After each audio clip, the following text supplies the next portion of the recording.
သာသနာတော်နဲ့2559ခုနှစ်ကောဇာတက္ကရာ1385ခုနှစ်ဘုဒ္ဓဝတ္တန္တမိုးဥတုမိုးတွင်ခွာလဝါကောင်လာဇန်15ရက်ဝါကောင်လာပြည့်နေ့2013ခုနှစ်8လပိုင်းဩဂတ်လ21ရက်ဗုဒ္ဓဟူးနေ့ညတွင်ရန်ကုန်တိုင်းစမ်းချောင်းမြို့နယ်အောင်ချမ်းသာရပ်ကွက်တိရိမင်္ဂလာနန်း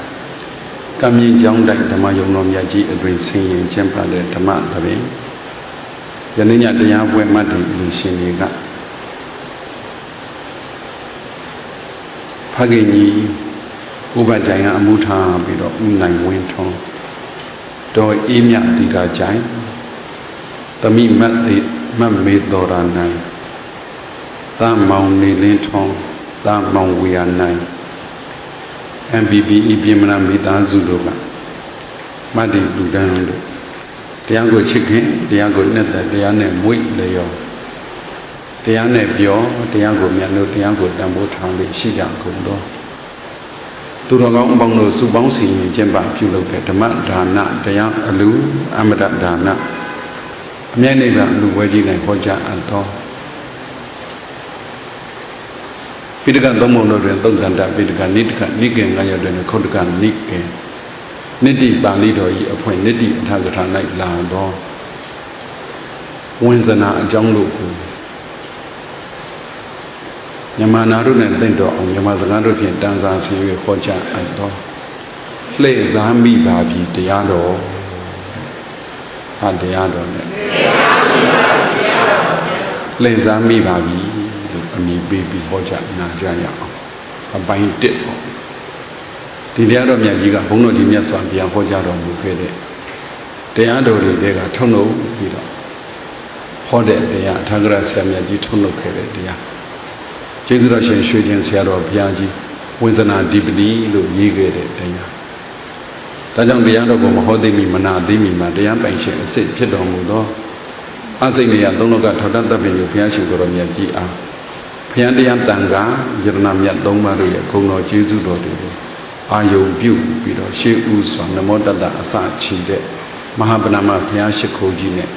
၃ချိန်၃ခေါက်ယုတ်တိလေးမြတ်စွာလက်အုပ်ချီမိုးရှိခိုးလိုက်ကြပါအောင်စို့နမောတတ္တဘဂဝါတောအရဟတောသမ္မာသမ္ဗုဒ္ဓတ္တနမောတတ္တဘဂဝါတောအရဟသမ္မာသမ္ဗုဒ္ဓတ္တနမောတတ္တဘဂဝါတောအရဟသမ္မာသမ္ဗုဒ္ဓတ္တသာသာသာ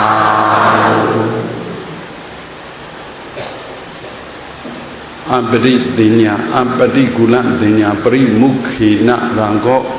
ကာမေသံတော်ဝင်စီတိပရိကူလသိညာပရိမုခေနပတိကောဝင်စီတိဒီတိဝိဇ္ဇနာဓိပတိကိုကျေးဇူးတော်ရှင်ပရမရွှေတင်ဆရာတော်ဘုရားကြီးကဖွင့်ဆိုပြီးရေးခဲ့အပါဠိတော်ထဲမှာဝင်စီတိဆိုတဲ့စကားလုံးတွေပါတယ်ဝင်စီတိဆိုတာလှည့်စားတာလှည့်စားတာ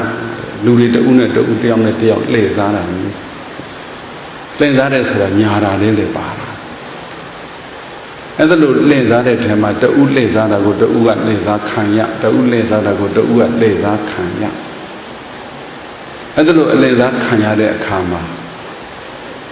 မဟုတ်တာကိုအဟုတ်ထင်တာဟုတ်တာကိုမဟုတ်ထင်သွားတယ်အဲ့လိုလှည့်စားတဲ့ထဲမှာမိမိစိတ်တဏ္ဍာမှာရှိနေတဲ့စေတသိက်လို့ခေါ်တဲ့စိတ်ဓာတ်တွေကိုကမကောင်းတဲ့စိတ်ဓာတ်တွေကကောင်းတဲ့စိတ်ဓာတ်ရောင်ဆောင်ပြီးလှည့်စားတယ်စိတ်ဓာတ်လို့ပြောတော့စေတသိက်တွေကြီးမဟုတ်ပါဘူးဒီသဘောတွေလည်းပါတာပါပဲအပတိကူလသိညာပရိမုခေနပတိကူလဆိုတာဆက်ဆုပ်ယွန်ရှာအပတိကူလဆိုတာကဆက်ဆုပ်ယွန်ရှာမှုမရှိဘူးအဲ့ဒီဆက်ဆုပ်ယွန်ရှာမှုမရှိတဲ့ကမ္မထနှလုံးသွင်းလို့ရတယ် ဒါမဲ့အဲ့လိုဆက်ဆုပ်ယွန်ရှာမှုမရှိတဲ့ကမ္မထံကိုနှလုံးသွင်းရင်းနဲ့လေကာမိသန္တာကကာမိသန္တာဆိုတာသိတဲ့အတိုင်းပဲကာမိသန္တာကာမရာဂဒါတွေဖြစ်လာတာပေါ့လူချင်းတက်မဲ့မှုတွေဖြစ်လာတာအဲ့ဒါလိုမျိုးစိတ်ဓာတ်တွေတစ်ခုနဲ့တစ်ခုအဲ့လိုလှည့်စားပြီးညာနေတာကိုယ့်ဟာကိုယ်မသိဘူးပေါ့အဲ့ဒါလိုပဲပฏิကုလတင်ညာပြိမှုခေနဒါဆက်ဆုပ်စီစဉ်ရှာစရာကောင်းတယ်လို့အမတ်တင်ညာပြုတဲ့ကမ္မထံအထုတ်တယ်လို့နဲ့ဗျာပါဒတွေဖြစ်စိတ်ပူပန်မှုတွေဖြစ်တာအဲ့ဒါလိုဟာမျိုးလေးတွေ38မျိုးရှိအဲ့ဒါကလည်းတရားတောင်းလို့ဟောပြရတာပေါ့တရားတောင်းတဲ့သူရှိရှင်ဘုရားအဲ့ဒီဝေဒနာတွေဟောပြပါဗျာဝေဒနာဟောရတာတို့လည်းတရားနှလုံးသွင်းရတာမလွယ်ဘူးမအားတဲ့ထဲဟုတ်ပါဘူးဗျာတဲ့သူပြောပုံလေးပြန်ပြောရတယ်အရှင်ဘုရားကမှဒီတရားမဟောရင်ဟောမဲ့သူအလွန်ရှားပါလေဆရာတော်ကြီးတွေလည်းဟောကြတာပါပဲဒီတရားကြတော့ဟောနေပါလိမ့်မယ်ဒါတည်းမကဘူးဒီလိုကံမြင့်လို့နေရာမျိုးမှာဒီဟာမဟောရင်ဘယ်နေရာသွားဟောမလဲသူကလည်းအဲ့လိုပြောလှုပ်လိုက်သေးလူတရားဆွဲလိုက်သေးတယ်အရှင်ဘုရားမဟောရင်ရှင်ဘုရားသာသနာအတွက်တာဝန်မကြည့်ပဲဖြစ်သွားမယ်အမှန်ကတော့သူ့ကြောင့်လို့သူပြောလို့ဟောတာကနည်းနည်းလေးပဲပါပါတယ်ကိုယ့်ကိုဒီတရားကိုကလည်းဟောခဲ့မှုပါတယ်အဲ့လိုဟောခဲ့တဲ့နေရာမှာဒီ38မျိုးကိုဟောဖို့ရတာစောစောအပတိကူလပฏิကူလတွေဟောရတာကလူနာလေကိုမလွယ်သေးအဲ့တော့38မျိုးဟိုးနောက်ဆုံးမှာတက္ကသိုလ်ဆရာမြတ်ကြီးပြတဲ့မေတ္တာယနာမုခေနရာဂောဝင်စီတိကရုဏာယနာမုခေနတောဂောဝင်စီတိအဲ့ဒီမေတ္တာကရုဏာမုဒိတာဥပေက္ခဆိုတဲ့ဒီ၄မျိုးကစတော့ဟောသွားပြီဘာဖြစ်လို့ဆိုမေတ္တာဆိုရင်လူတိုင်းကသိကြတယ်သိပြီးများများရှင်းစရာမလိုကရုဏာလည်းဒီတိုင်းပဲမုဒိတာလည်းဒီတိုင်းဥပေက္ခလည်းဒီတိုင်းစောစောအပတိကူလသိညာတို့ပฏิကူလသိညာတို့ဟောတော့ဟောမှာပါပဲဒါပေမဲ့ဒါတွေကနားလည်ဖို့ရခဲရင်းတယ်အဲဒီနေရာမှာတရားဟောတဲ့အခါမှာလည်းပဲတရားစခန်းတစ်ဖွဲ့ဟောနေကြဒီကံမြင့်မှာဟောနေကြဆိုတော့တရားစခန်းအထုတ်တရားပွဲလေးတရားပွဲနာရင်လည်းတရားအထုတ်တတ်အောင်လည်းပြောပေးသွားမှာပေါ့ဒါတော့မေတ္တာကနေစဟောလိုက်တယ်မေတ္တာယနာမုခေနရာဂောဝင်စီတိရာဂောမိမိတို့တန်တမှာရှိတဲ့ရာဂဆိုတဲ့ကိလေသာသည်ကာမရာဂရူပရာဂအရူပရာဂဟောရာဂလို့ခေါ်တဲ့ကိလေသာသည်မေတ္တာယနာမုခေနမေတ္တာရောင်ဆောင်သောအဖြစ်ဝင်စီတိလှည့်လဲပါပြီလှည့်စားပြလိုက်တယ်လွယ်လွယ်ပြောရင်တော့ကိုကရာဂဖြစ်နေတာကိုပါရှိနေတဲ့အောင်းမေးတာမေတ္တာရှိတဲ့အောင်းမေးတာအဲ့ဒါလေးပဲစာလေးကပိုင်းတော့မထားပြီမြေ38မျိုးတစ်မျိုးတညဟောသွားရင်နောက်လည်းဟောပြတ်သွားမှာဘူးမေတ္တာယနာမုခေနရာဂောဝင်စေတိရာဂကလှည့်စားလိုက်တယ်ဘု து လှည့်စားတာလဲကိုယ့်ကိုယ်လှည့်စားတာဘု து ရောင်ဆောင်ပြီးတော့လဲဆိုမေတ္တာရောင်ဆောင်ဘာရောင်ဆောင်ပြီးတော့မေတ္တာရောင်ဆောင်ပြီးတော့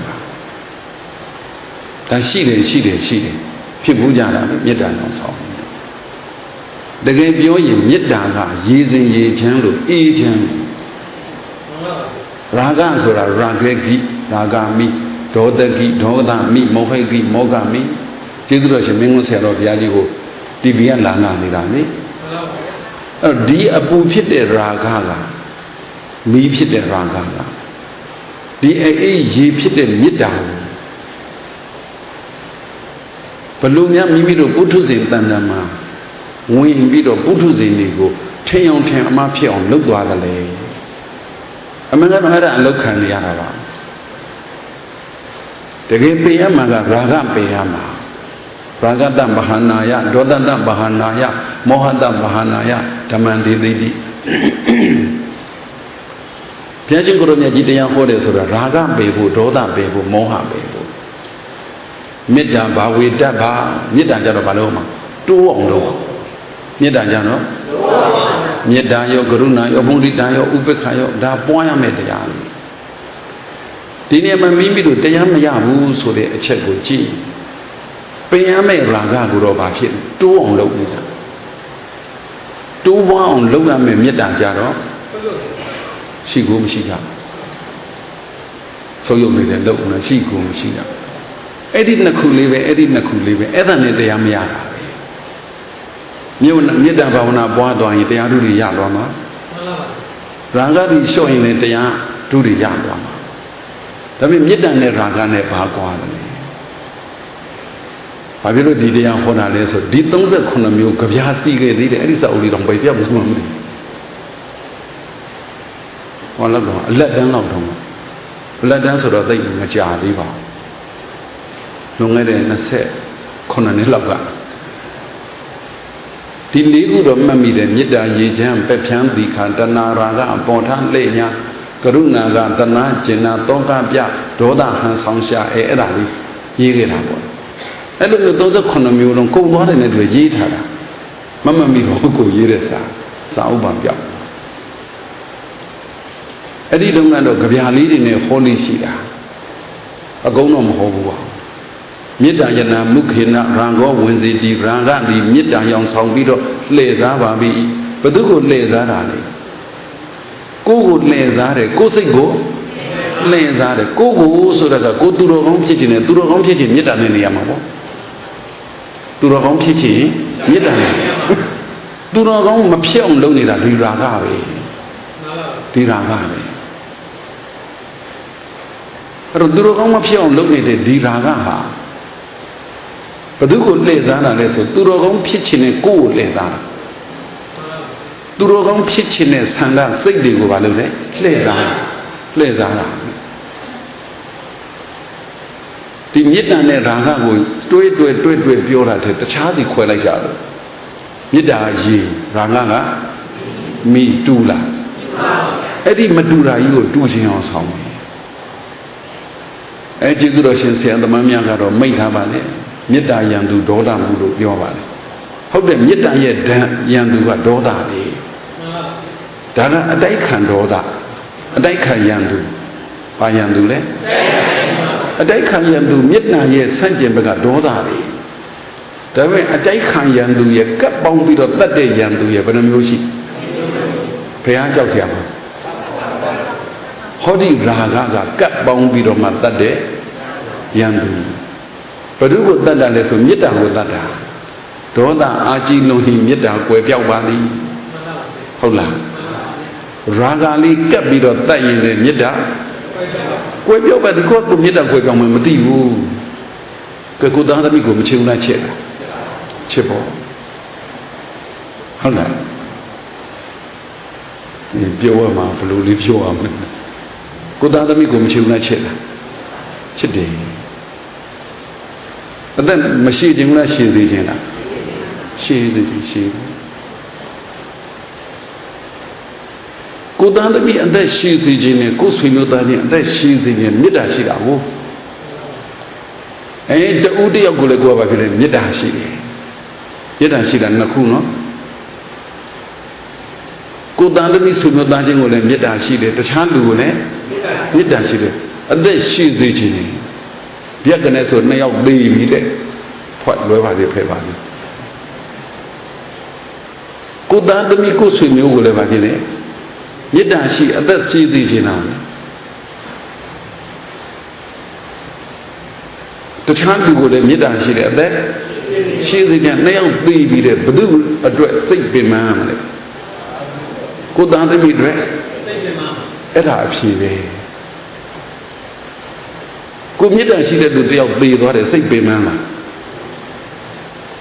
ဟမ်မေတ္တာဆိုတာနောက်ထပ်အကျိုးစိတ်ပင်ပန်းမှုဆိုတာမလားဘူးဒုဓမ္မဒုဒ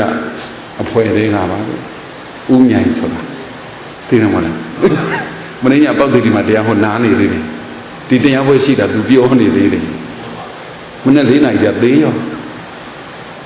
ကဲတကုသိုလ်ကောင်းမှုတွေအမြဲလုပ်နေတာပဲ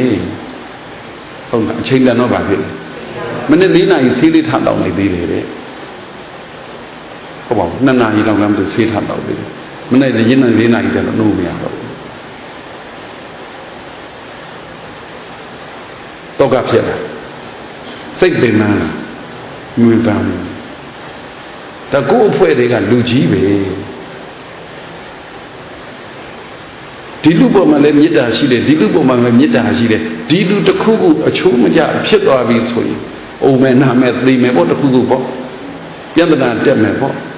အဲ့ဒါလို့ဖြစ်သွားတဲ့အခါမှာဒီအကြောင်းပြုတ်ပြီးတော့ဒီလူအကြောင်းပြုတ်ပြီးတော့ကိုယ်ကဘာဖြစ်သွားလဲစိတ်ပူပန်သွားတယ်ဆိုရင်အဲ့ဒါပါလေပထမချစ်တာဒီမေတ္တာမဟုတ်ပါလေရာဂပဲရာဂပဲဟုတ်လားဒီလူအကြောင်းပြုပြီးတော့အိုးဒါကိုအကြောင်းပြုပြီးတော့ပြည့်စည်သွားအောင်တော့အပူမလာဘူးဆိုရင်ဘာတက်တက်မေတ္တာဘာကွန်တော့ဆိုမေတ္တာထားတာကကိုယ်လုံးအသက်ရှိပါစေမေတ္တာထားတာကကိုယ်အလုပ်စီးပွားဖြစ်သွားစေမေတ္တာထားတာကကိုယ်အလုပ်ဖြစ်တာမဖြစ်တာကသူ့လုံးလို့မေတ္တာဆိုတာကရှင်းနေတာမေတ္တာဆိုတာကရှင်းနေတာရာဂဆိုတာကဘလို့မှမရှိဘူးတော့အပူလာတာမေတ္တာယနာမုခေနဝင်စေတိမေတ္တာယနာမုခေနမုခဆိုတာအဓိပ္ပာယ် 5 မျိုးရှိတယ်အကြောင်းလည်းဟောတယ်အနေလေးလည်းဟောတယ်တကားပေါက်လည်းဟောတယ်မျက်နှာလည်းဟောတယ်မူလဗုဒ္ဓတွေလည်းဟောတယ်ဒီနေရာမှာမုခနဲ့ဒီနေရာမှာမုခတရားကိုပြောရင်မေတ္တာကိုအဥပြုပြီးတော့ရာဂဖြစ်တာဒီလိုနဲ့ပြောလို့ရဒါမှမဟုတ်ရင်မေတ္တာနည်းနည်းလေးရှိပြီးတော့ရာဂကအများကြီးရှိတာအဲ့လိုလည်းပြောလို့ရ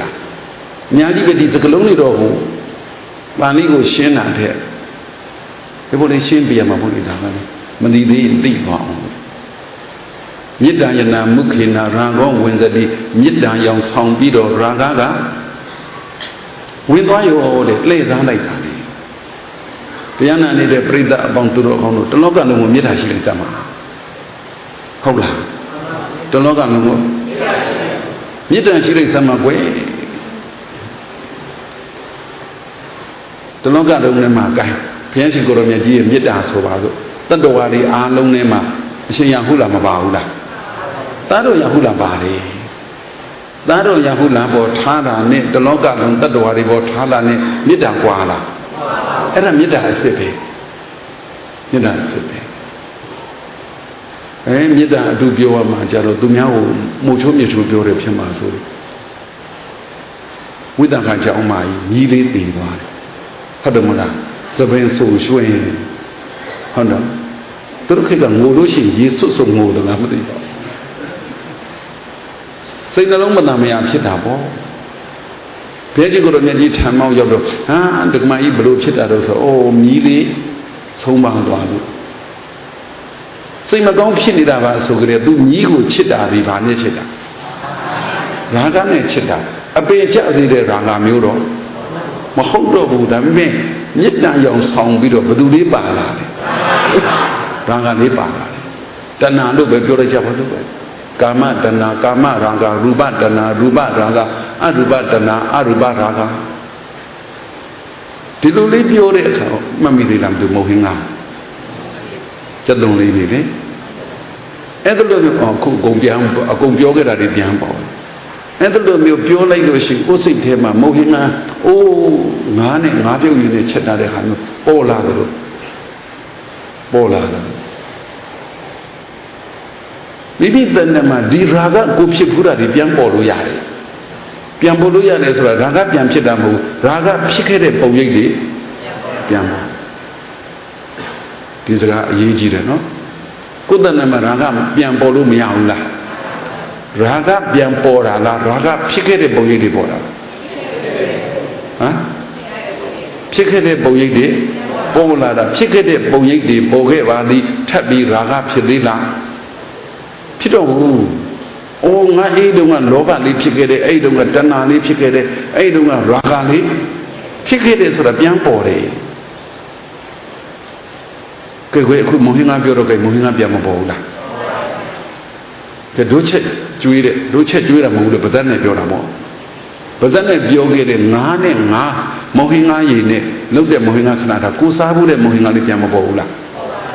I don't want Bagan, I don't want Zone, the Magwe shall lead it on Chili,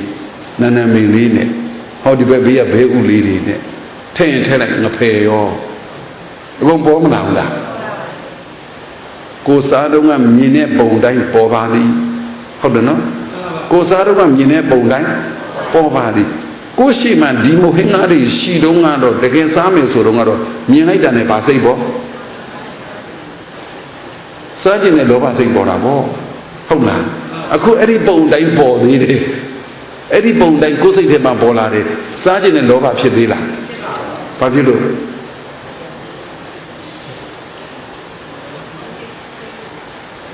Huh? Pavilo. Pabore? Poye bore, the guess out of Yana. Oh, he the guess out of Mayalu, Lova Mafit. The guess I had the Vajima.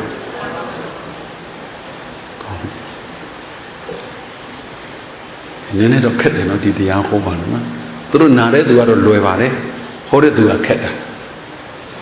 Palu Nare to a Luera Leso, the Madi the Ban Conan. Hore to the Madame Chancy in it again, Atodenia Mane, a don't charge it. Agudo Pike Bude, Ayoni Chongeronga, Agudo say Pikedi, Loba Pisianjo, Ayoni Chongeronga, Loba, Pikedi, Edidoma, Edi Ayoni, Akubian Boro, Agudo say Piedila,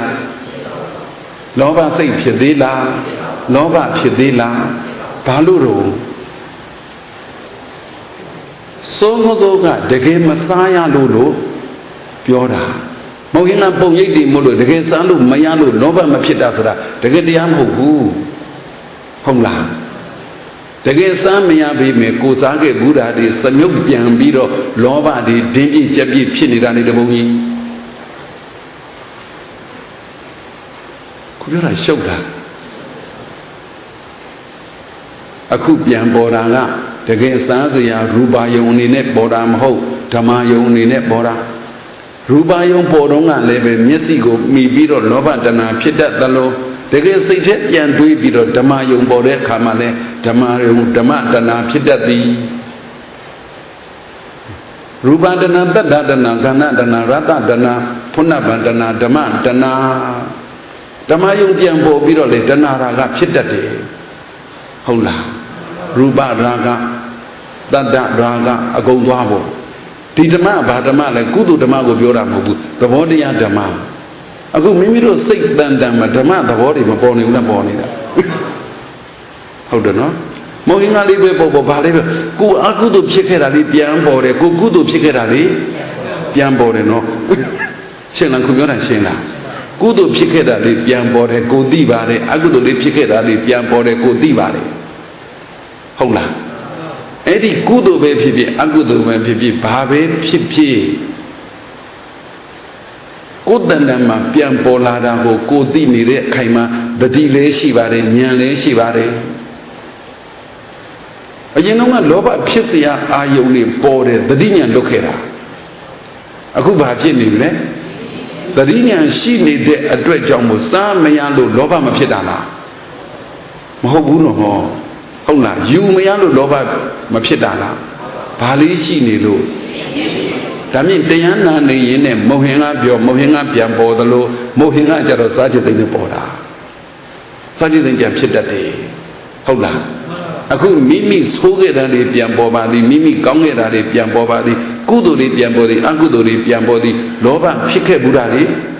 Piambore, Alova Pike Budari Piambore, Edlo Bore, Hanigo, Piami Nine Swan Aha, Dulukulu Mamshiwa.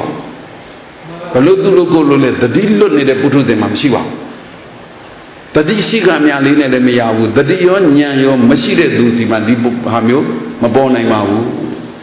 Hobula. The alumni voice are a nye. They are for a bogo or the rochi be non let man let Mati. Namale Mane Mati, Eluli Howard among Gong. Now, Lena, go later, no later. ဒါတရားအထုတ်နေတဲ့သတိဉာဏ်ပေါ်သွားတာတနည်းပြောပါလေရာဂဖြစ်ခဲ့ဘူးတဲ့အာယုံပေါ်သည်ရာဂမဖြစ်ခဲ့ဘူးတဲ့အာယုံပေါ်သည်ဒေါသဖြစ်ခဲ့ဘူးတဲ့အာယုံပေါ်သည်ဒေါသမဖြစ်ခဲ့ဘူးတဲ့အာယုံပေါ်သည်ပါတိပဲပေါ်ကိုယ့်ဘက်ကဘာရှိတာသတိဉာဏ်ရှိသရာဂစိတ်တံသရာဂစိတ်တံတိပဇာနာတိဟာဒါရာဂဖြစ်ခဲ့ဘူးတဲ့စိတ်ကလေးပဲဟုတ်လားဝိတာရံကစိတ်တံဟာဒီတော့ကရာဂမဖြစ်ခဲ့ဘူးဟိသူများလောဘဖြစ်ပြီမဲ့ငါမဖြစ်ခဲ့ဘူးမဖြစ်ခဲ့တဲ့စိတ်ကလေးပေါ်တယ်ဟိအဲ့ဒီလိုပရမတ္ထဓမ္မဆိုင်အောင်မိမိတို့သတိဉာဏ်ကအားကောင်းခဲ့ရင်မြင်ရင်ဝိပဿနာဖြစ်ပါသည်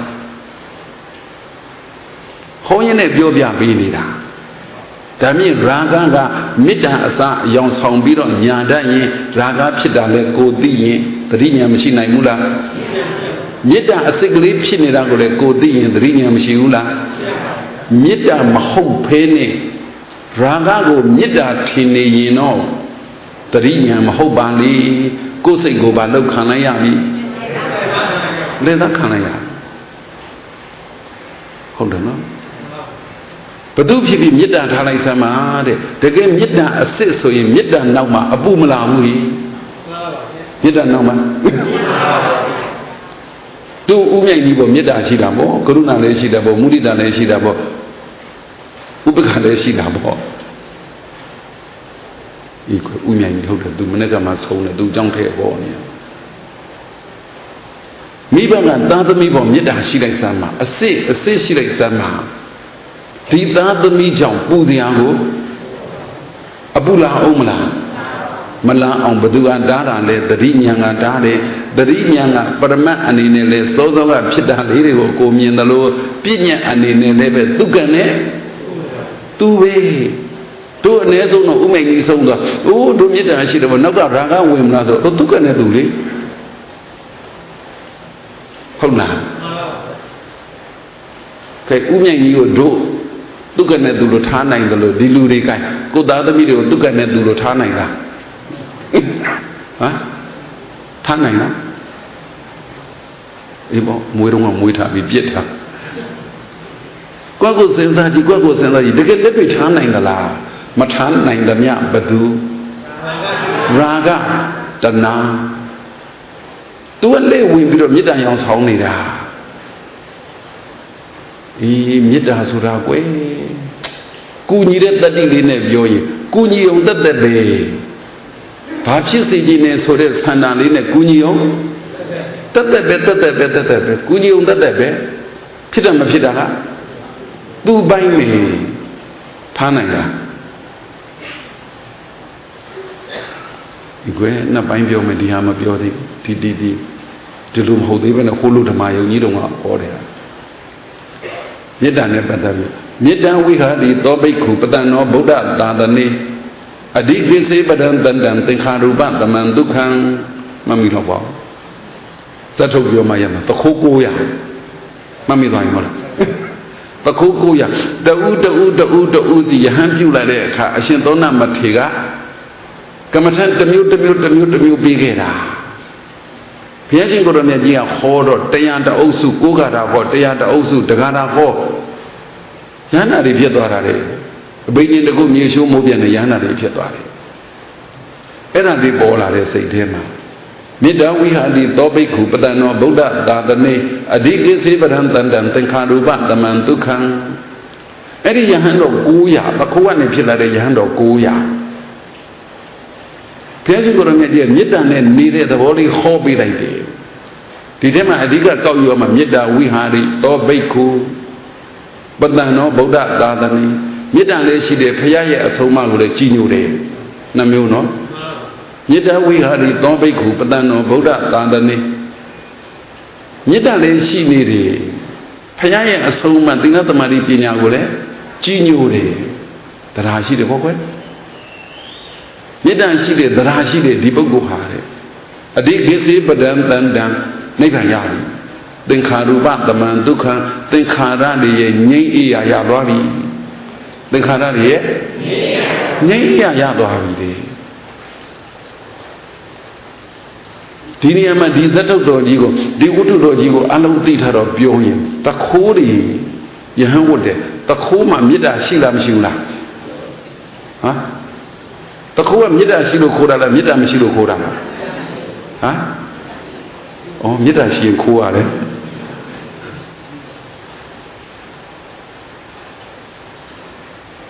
တခိုးတော့မခိုးဘူးကြပါနဲ့ကွယ်ကိုမခိုးဘူးကြနဲ့တခိုးအကြောင်းတော့ပြောရင်သိမှာပါမေတ္တာရှိတဲ့ဘုရားတရားတန်ခါကိုဘုရားအဆုံးအမကိုသီလတပ္ပတိပညာကိုကြည်ညိုတယ်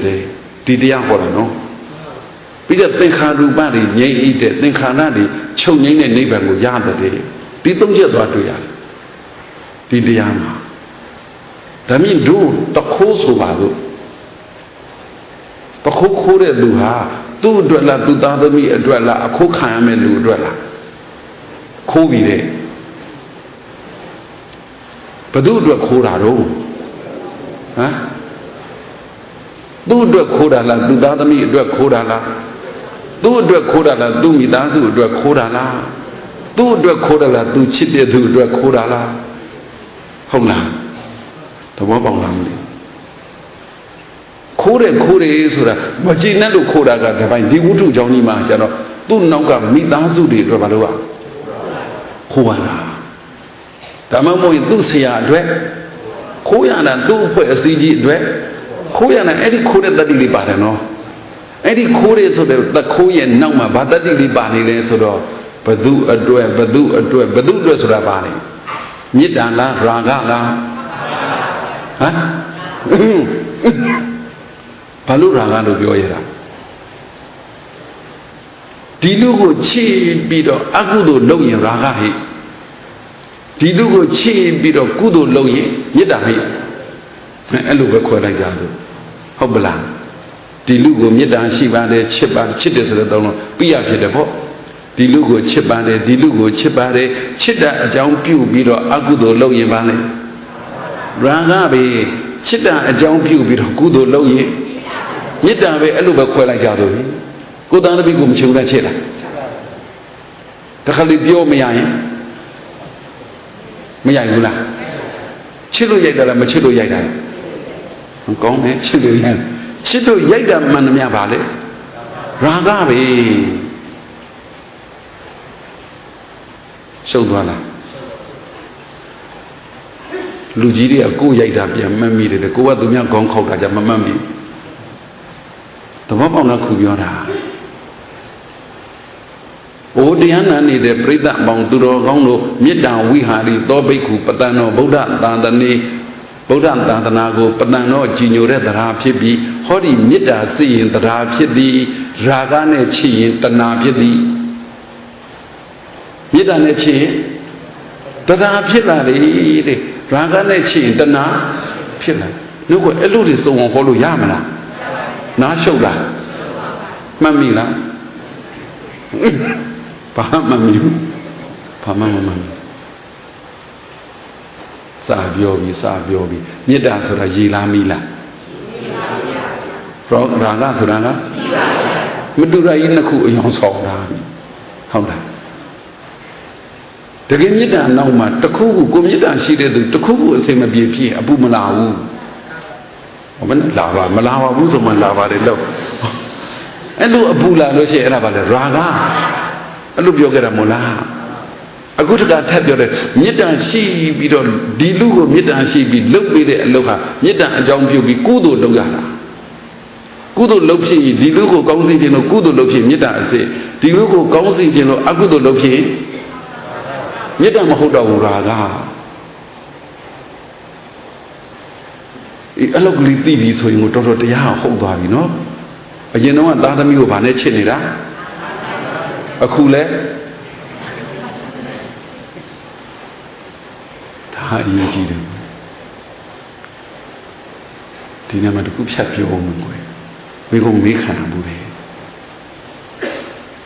အရှင်ဘုရားလည်းမေတ္တာပို့ဘူးလားအမကိုလားပို့ဘူးပါဘူးလို့ဟာမဟုတ်ဘူးလေတဲ့အရှင်ဘုရားအဟံအဝေတော်ဟောမိအဖျက်ပြေတော်ဟောမိအနိအောမေဒုက္ခိအတ္တနာပရိဟရာမိတို့ဘာလို့မပို့ဘူးအော်အဲ့ဒါကတော့ပါတို့ဘုရားရှိခိုးပါနေတာပို့နေတာကဘုရားရှိခိုးပါတယ်မဟုတ်ဘူးဗျာတဲ့လူတယောက်ကိုအရှင်ဘုရားမေတ္တာပို့ဘူးလားပို့ဘူးတယ်လို့ဟုတ်ပြီမေတ္တာပို့ဘူးတယ်ဆိုရင်ဗျာတဲ့ သူများကိုကောင်းစီခြင်းနဲ့ကိုယ့်ကိုကောင်းစီခြင်းနဲ့ဘယ်ဟာမြတ်တာလဲပြောတယ်ကဲကိုယ့်ကိုကောင်းစီခြင်းနဲ့သူများကိုကောင်းစီခြင်းနဲ့ဘယ်ဟာမြတ်တာလဲသိလားကဖြေဟမ်ကိုကောင်းစီခြင်းနဲ့ရဲ့သူများကိုကောင်းစီခြင်းဘယ်ဟာမြတ်တာဟမ်သူများကိုကောင်းစေခြင်းရဲ့ကိုယ့်ကိုကောင်းစေခြင်းရဲ့ဘယ်ဟာတဏှာကိုယ်ကောင်းစေခြင်းကတဏှာဟောကြီးကောင်းတယ်ဒါမြင့်အရှင်ဘုရားမေတ္တာပို့တဲ့အခါမှာအဟံအဝေရောဟောမိအဗျာပိဇောဟောမိအနိကောဟောမိဒုက္ခိအတ္တနာပရိဟရမိဘုသူစာပို့ရတာမိမိကိုယ်ကိုစာပို့တာဟာမိမိကိုယ်ကိုကောင်းစေခြင်းဟာအဲ့ဒါတဏှာမဟုတ်ဘူးလားတဲ့မေးတာဟမ်ဟုတ်လားမဟုတ်ဘူးဘာလို့ဘုရားဟောလို့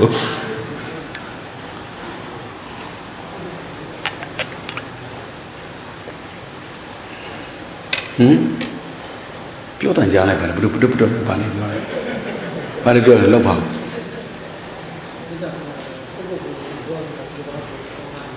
ကိုဘာလို့အရင်ပို့ခိုင်းတာလဲကိုပို့တာဟာကိုချစ်ပြီးသူများမချစ်လို့မဟုတ်အာနုဘောမေတ္တာထားနိုင်ဖို့ရအာမစွမ်းသေးတဲ့အတွက်ပိယကရုဘာဝထားနေသူသဘောပေါက်လားမသိဘူးတတ္တဝါအလုံးကိုဖျားလို့တပြေးတည်းထားနိုင်မလားမထားနိုင်သေးဘူးမထားနိုင်တဲ့အခါမှာပိယဘာဝကရုဘာဝဌာနပို့ရတယ်ပိယဘာဝပိယကရုဘာဝတံပန်နေကိုချစ်တဲ့သူကိုပို့ရတယ်မုန်းတဲ့သူပို့လို့မှအာမကောင်းသေးပဲလေးစားတိုက်တဲ့သူကိုပို့ရတယ်အဲ့ဒီချစ်စရာကောင်းတဲ့လေးစားတိုက်တယ်ဆိုတဲ့ဂုဏ်တွေနဲ့ပြည့်စုံတဲ့သူတွေကိုပို့ရတယ်ဆိုတော့ကိုယ့်ကိုယ်ကိုအခြေဆုံးပြီကိုယ့်ကိုယ်ကိုအခြေဆုံးပို့တဲ့မေတ္တာဆိုတာဒီကိုယ့်ကိုယ်ကိုယံကင်းပါစေဆင်းရဲကင်းပါစေဒုက္ခလွတ်မြောက်ပါစေချမ်းသာမြဲပါစေစသည်အပြင်ဒီလိုမေတ္တာပို့တဲ့အခါမှာကိုယ့်ကိုယ်ချစ်လို့တဏှာရာဂနဲ့ပို့တာမျိုးမဟုတ်ဘူးတဲ့ဒီကနေတစ်ဆင့်တိုးပြီးတော့ဒီဓာတ်ကနေပြီးတော့အများကိုတလောကလုံးကိုပို့နိုင်အောင်လို့အခြေခံအနေနဲ့မလို့မေတ္တာစားတာ။ဘာနဲ့စားတာ။အခြေခံကိုမေတ္တာနဲ့စားတာဒီမေတ္တာလေးဘာဖြစ်လို့ကျင့်သွားမှာတနည်းပြောမှဆိုရင်တလောကလုံးကိုမပို့နိုင်သေးရင်ပို့နိုင်သလားပို့တာသူများကိုမပို့နိုင်သေးရင်ဘယ်သူပို့တာကိုယ့်ကိုပို့တာဟိုဘက်ကဘုရားရှင်ကိုရောမြတ်ကြီးခေါ်လို့ထက္ကရာဆရာမြတ်ကြီးရှင်းပြတာရှိတယ်ရန်သူပို့လို့မရဘူးလေစချင်းမုံတဲ့သူကိုလေချစ်လုံးတဲ့သူကိုပို့လို့မြန်ရင်လည်းတဏှာဝင်သွားမယ်ရာဂဝင်သွားမယ်လေဟုတ်တာတယ်မို့လားအဲ့တော့ကိုယ့်ကိုကြတော့ချစ်လုံးတဲ့သူလားမုံလုံးတဲ့သူလားကဲပြောဒီလူတွေကိုကြချစ်လုံးတဲ့သူလားမုံလုံးတဲ့သူလားဟမ်ကိုချစ်တဲ့သူလားမုံတဲ့သူလားကိုချစ်တဲ့သူလားမုံတဲ့သူလားအပူလျှောက်ပြောတချို့ကိုချစ်တယ်လို့ထင်မိမဲ့လို့ကိုယ့်ထက်သူများကိုလိုက်ချစ်နေကြတာလေအများကြီးကိုယ့်ထက်သူများကိုရာဂနဲ့လိုက်ချင်နေကိုယ့်ကိုဘာဖြစ်လဲဒေါသနဲ့မုန်းနေတာဟိုဒီဘက်လက်ပြောရပါတယ်အချင်းချင်းကောင်းငိမ့်ကြတယ်ဟုတ်လားတခါတလေစဉ်းစားလိုက်စမ်းမှာကိုမချစ်တာလေးတပုံကြီးကိုမချစ်တဲ့တပုံကြီးဘာလို့လဲဆိုဒီအစားလေးတလုတ်ကလေးစားရဖို့ရအတွက်အကုသိုလ်ထလုပ်တဲ့တပုံကြီးကိုမချစ်တာဟုတ်လားအစားလေးတလုတ်အတွက်အဝတ်ကလေးတစ်ထည်အတွက်နေရလေးတနေရာစာအတွက်ဘာမဟုတ်တဲ့ယာတုကုန်သိစည်းစိမ်ဥစ္စာလေးတစ်ခုအတွက်အကုသိုလ်ထလုပ်နေတဲ့သူကကိုမချစ်တာဘုရားရှင်ကိုရောမြတ်ကြီးကသာမိန့်တော်မူတာကတော့အဟံအဝေရောဟောမိအဗျာပိဇောဟောမိအနိကောဟောမိဒုက္ခိအတ္တနာပရိဟရမိကိုမေတ္တာပို့ပါတဲ့ဘာလို့ကိုချစ်တဲ့သူကိုချစ်တဲ့သူကိုချစ်တဲ့သူကိုမုန်းတဲ့သူတော့မရှိဘူးဆိုတာမျိုးနဲ့ပို့ခိုင်းတာဒါပေမဲ့အစားလေးတစ်လုံးအတွက်နဲ့အကုသိုလ်လုပ်နေရင်အဝတ်ကလေးတစ်ထည်အတွက်နဲ့အကုသိုလ်လုပ်နေရင်ဘာမဟုတ်တာလေးတစ်ခုအတွက်နဲ့အကုသိုလ်လုပ်နေရင်တနည်းပြောမှဆိုကိုယ်အကြောင်းပြုပြီးတော့ဘာရေလို့မဟုတ်နဲ့အောင်တော့တခုခုကြောင့်ကိုယ်အတွက်ဆိုတာလေးနဲ့အကုသိုလ်လုပ်နေရင်အဲ့ဒီသူကကိုယ်ကိုချစ်ရမရောက်ဘူးတဲ့ Adane se biya senya rakhiyanan durakhitan Daina menyatra yaman padizakya panito udari hoyish myangu Nene libe myawa lobe pyo lai bi Ko teke chitte so yin Kaya dusarai wasi dusarai mano dusarai mano do hu de Ko teke ma chitte tu de kana Kaya dusarai wasi dusarai mano dusarai de Lau pi do akudo a phit kha ne ja Ko ayin pya me ban ko chit ya la ma chit bu la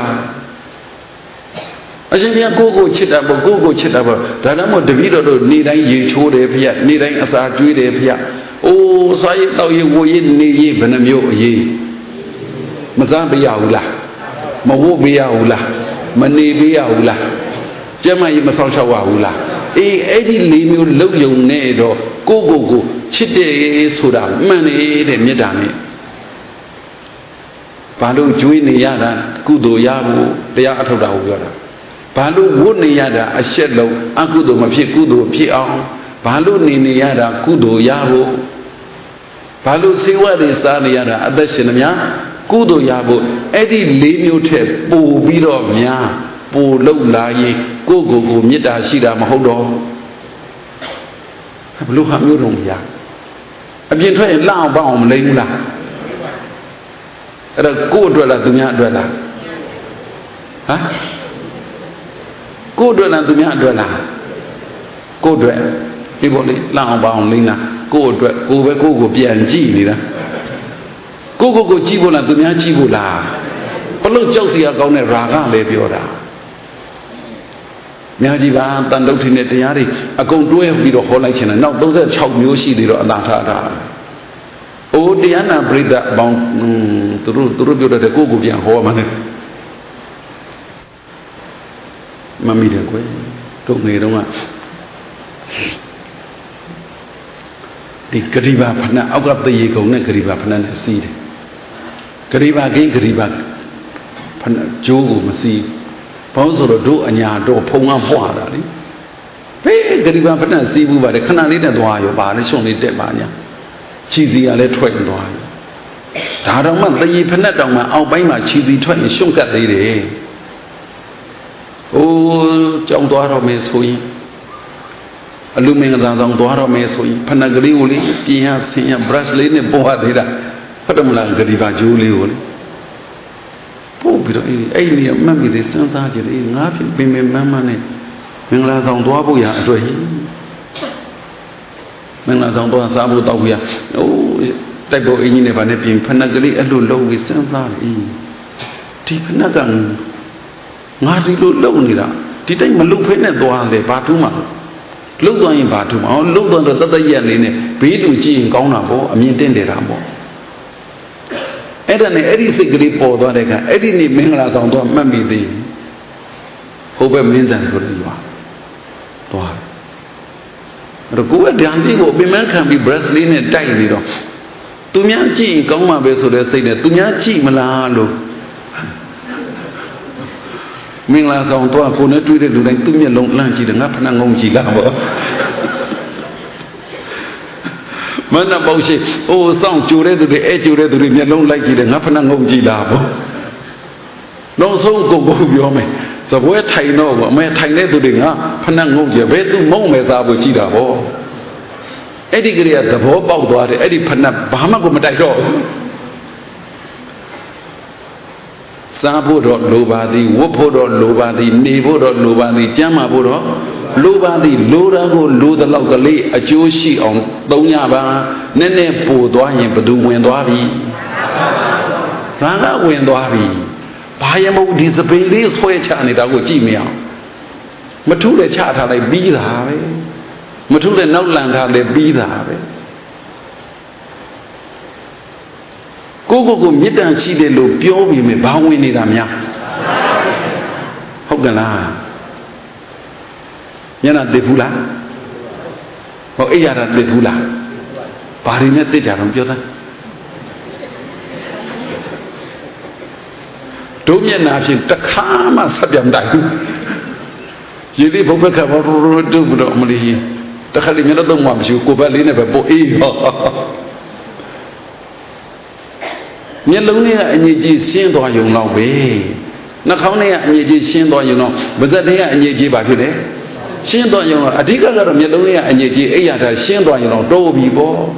အမလီဆက်ပြဘူးရောပလုံးနေရောခွတ်တွေရောဘာဒီမှန်းကိုမသိတာကိုမေတ္တာရှိတာလားရာဂဝင်သွားတာလားဒီတပုတ်ထဲနဲ့က10ရက်လောက်ဟောရမလားမသိမေတ္တာယနာမုခေနရာဂောဝင်စေတိမေတ္တာရောင်ဆောင်ပြီးတော့ရာဂကလည်စားပါသည်ဟေသခိုးမှာမေတ္တာရှိနေတာလားရာဂရှိနေတာလားမေတ္တာလေးနည်းနည်းတော့ရှိပါသည်ဘာတွေဝင်သွားတာရာဂတွေအများကြီးဝင်သွားတာအဲ့လိုသခိုးတွေလည်းရှိတယ်အဲ့လိုသခိုးတွေရှိတယ်သာသမီပေါ်ထားတဲ့မေတ္တာနဲ့မိဘပေါ်ပြန်ထားတဲ့မေတ္တာနဲ့တူလားဩအေးဘ누구ကသာဘယ်ကပူပြီးရာဂများသလဲအိုးသာသမီပေါ်ရာဂများလိုက်တာများအမလေးမျက်စိအောက်ကအပြောက်ကိုမခံဘူးကိုယ်တတလုံးကျွေးမွေးပြုစုလိုက်တဲ့မိဘကိုမျက်စိအောက်ကအပြောက်ခံမခံဘူးလို့ရှိလားရှိပါဦးသူတို့နေတတ်နေကောင်းတယ်တခုချင်းကြည့်တော့ကိုယ်စိတ်မှာရာဂဖြစ်နေဖြစ်မှန်းသည်သရာဂစိတ်ကိုယ်စိတ်မှာတဏ္ဍာကစိတ်ဖြစ်နေတာကိုဝိတရာဂစိတ်မေတ္တာဖြစ်နေတယ်လို့ထင်နေရင်အဲ့ဒါတမ္မာဒိဋ္ဌိမဟုတ်တော့ဘာဖြစ်သွားလဲမိစ္ဆာဒိဋ္ဌိဖြစ်သွားရောဘလို့မှတရားမမြင်နိုင်ဘူးအဲ့ဒါတတိညာမဟုတ်တော့မௌထတတိအညာနာလို့ခေါ်သည်ညာလည်းမဟုတ်တော့ဘူးတတိလည်းလွတ်နေပြီတဲ့ကိုယ်စိတ်ထဲမှာ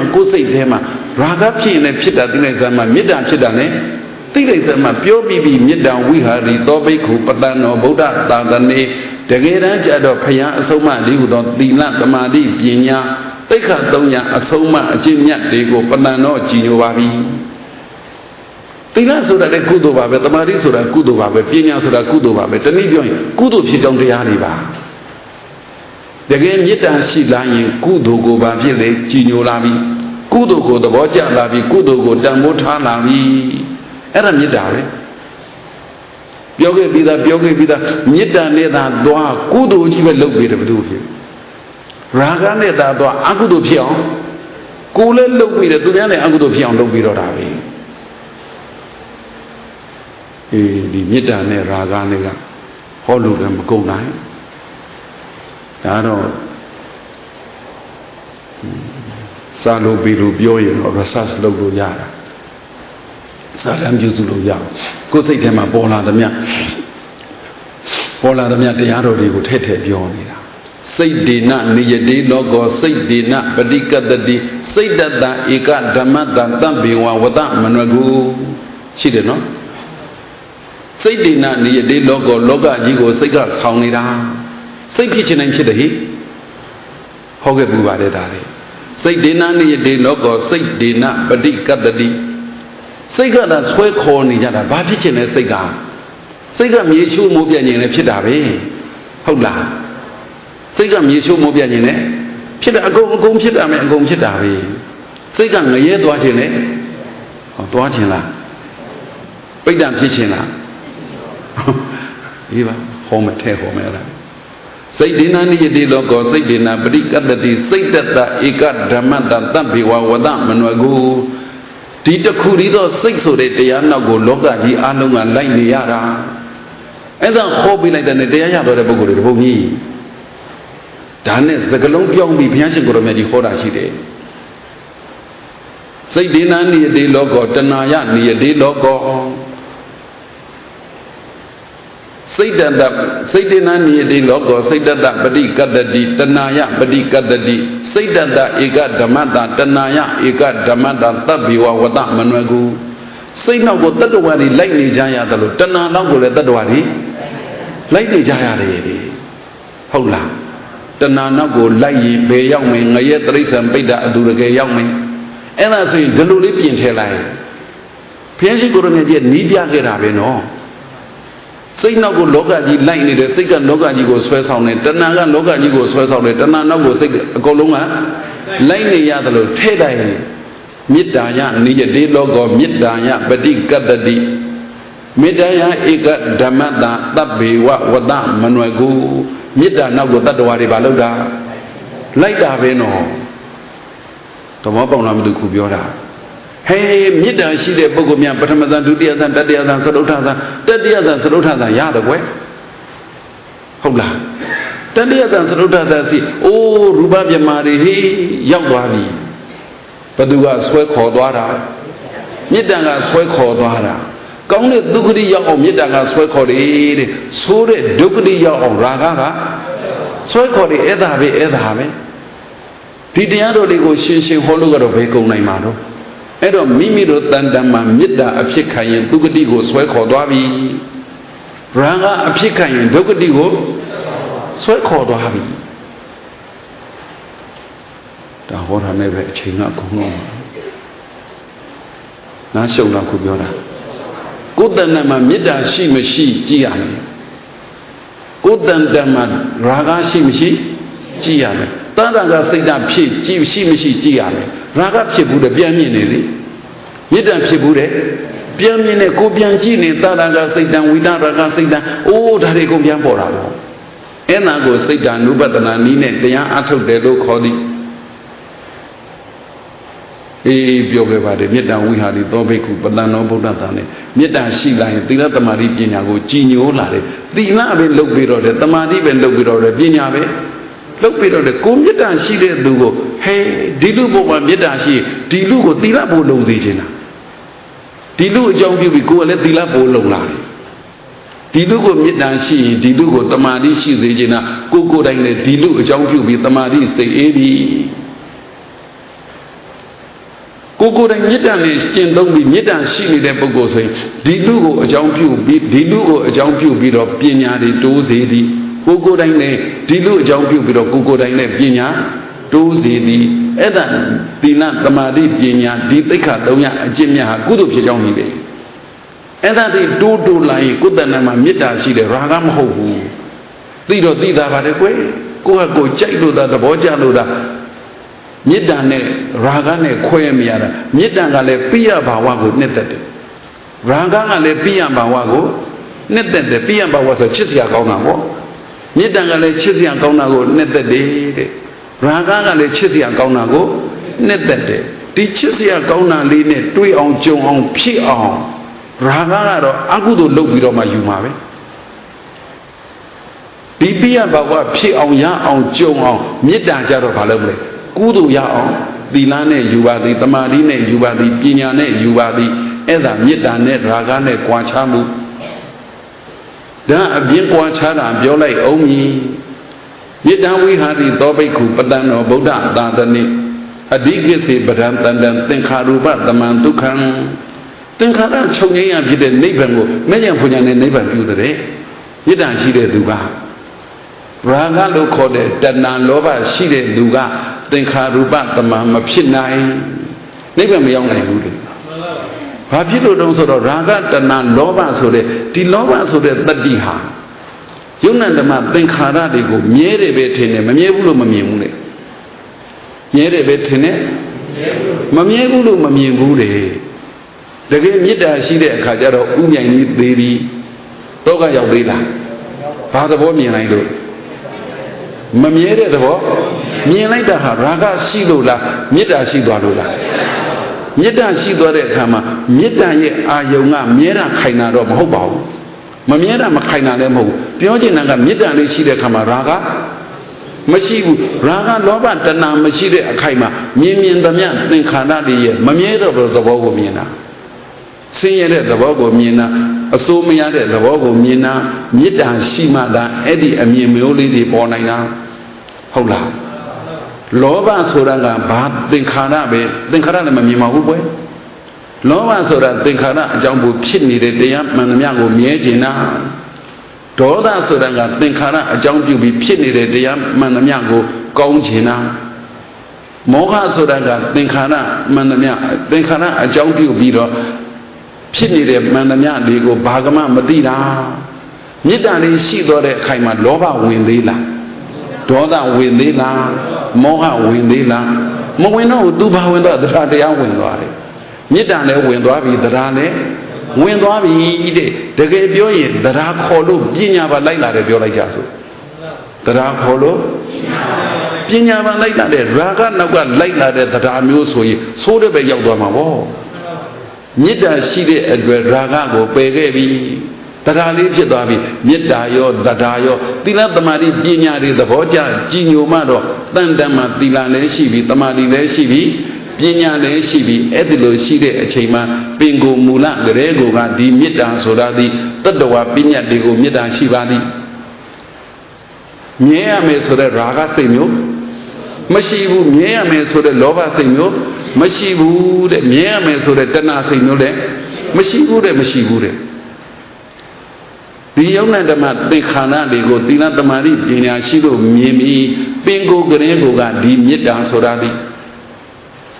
ဒေါသမရှိတဲ့အတွက်ကြောင့်ဒေါသလို့ဒုက္ခလို့ထင်တာမျိုး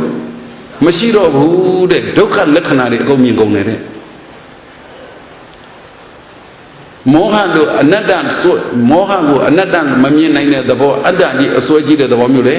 မရှိတော့ဘူးတဲ့ဒါကြောင့်မို့ဒီမေတ္တာဝိဟာရီသောဘိက္ခုအရင်ပြောခဲ့ဟောခဲ့တာကတစ်မျိုးဟောပြီးတယ်နော်ပုံစံတစ်မျိုးအခုဒီဝေဒနာဒီပဏိနဲ့ဟောပြီးတယ်ဒီမေတ္တာလေးရှိသွားရင်လောဘတကယ်မကတ်နိုင်ဒေါသတကယ်မကတ်နိုင်မောဟတကယ်မကတ်နိုင်မေတ္တာအယောင်ဆောင်ပြီးတော့ရာဂဆိုတာမညာနိုင်